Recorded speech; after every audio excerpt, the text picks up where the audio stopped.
Les médecins de la reine Elisabeth II, 96 ans, sont préoccupés par son état de santé et on recommande qu'elle soit placée sous surveillance médicale dans son château de Balmoral en Écosse, indique le palais de Buckingham jeudi. Après une nouvelle évaluation ce matin, les médecins de la reine sont préoccupés pour la santé de Sa Majesté et on recommande qu'elle reste sous surveillance médicale. La reine continue à se sentir à l'aise et reste à Balmoral, annonce le palais dans un bref communiqué. À lire aussi, Replay. Mort d'Elisabeth II. Le prince Harry a rejoint le reste de sa famille à Balmoral depuis une nuit à l'hôpital privé King Edward VII du centre de Londres en octobre 2021 pour des examens jamais précis. La reine, à la santé déclinante, se montre de plus en plus rarement. Une première hospitalisation depuis 2013, à New, rappelle la chaîne de télévision britannique Sky News, elle avait fait un séjour à l'hôpital à cause d'une gastro-entérite. En 2018, elle avait également été opérée de la cataracte à un droit d'auteur Hill.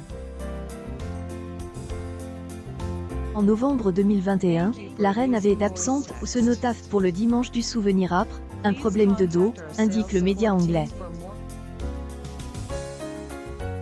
Quelques mois plus tard, en février 2022, elle avait été testée positive au Covid-19 mais ne présentait que des symptômes légers. Plusieurs de ses engagements avaient été annulés. Le 10 mai 2022, elle avait à nouveau cause des inquiétudes aux Britanniques en laissant son fils le prince Charles la remplacer pour le discours du trône, ouvrant la session parlementaire britannique, sur conseil de ses médecins.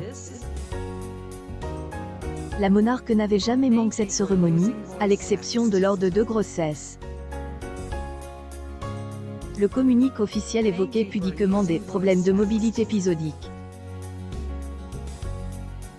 Mardi 6 septembre, la reine a officialisé la nomination de Liz Truss au poste de première ministre, son 15e chef de gouvernement en 70 ans de règne.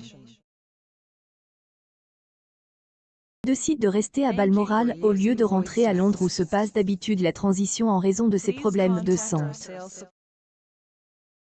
Des images diffusées par le palais en montrent la souveraine souriante et s'appuyant sur une canne, serrant la main de la nouvelle dirigeante.